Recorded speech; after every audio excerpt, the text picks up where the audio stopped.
things, a little bit off of the immigration that I'd like to speak about today.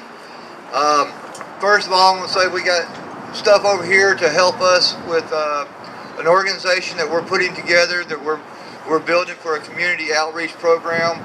If you'd like to donate, there's items on the table over here. You can have choice with certain donations. This community outreach program I'm talking about, and we're about to implement, it's going into all the poor local communities, and we're looking for people that are actually trying to get a job.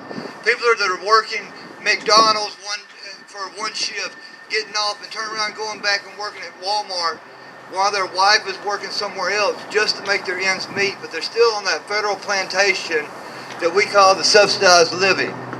And we're going to be educating in trades, basic trades, something that's been lacking in this country for many, many years. And that's the emphasis on the hard-working people, the ones that push their hands to the grinding wheel, and they go out and they work every day, breaking their backs to make sure their families are taken care of.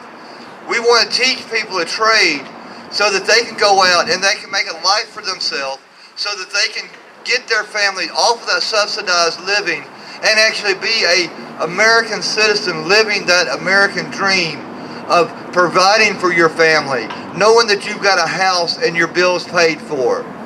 But as long as they're under the thumb of the federal, as I've dubbed it a long time ago, the federal plantation keeps you under their thumb once you get on it.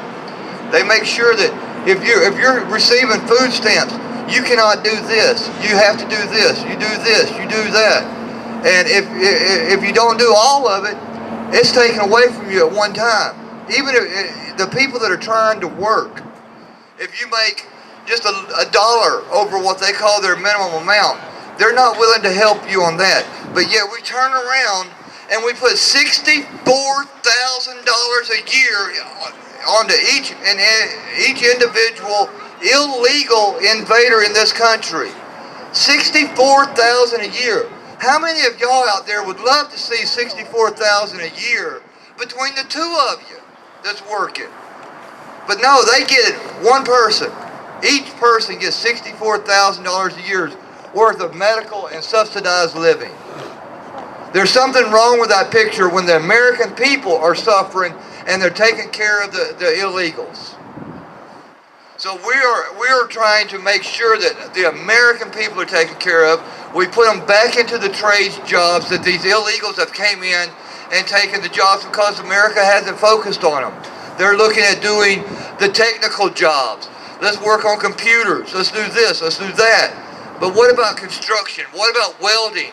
What about the backbone of America, as France calls it, the forgotten people, you and I? We have to take care of ourselves on this. So I'm going to just reiterate, thank you. After we leave here today, make it a point to stand up in your own community. That's what the Operation Home Front, that's what it's all about. It's getting on the home fronts of America in every small town and standing up for our rights as American citizens. So I want to say thank you all for coming out. Is there anyone else that would like to speak or say something? All right.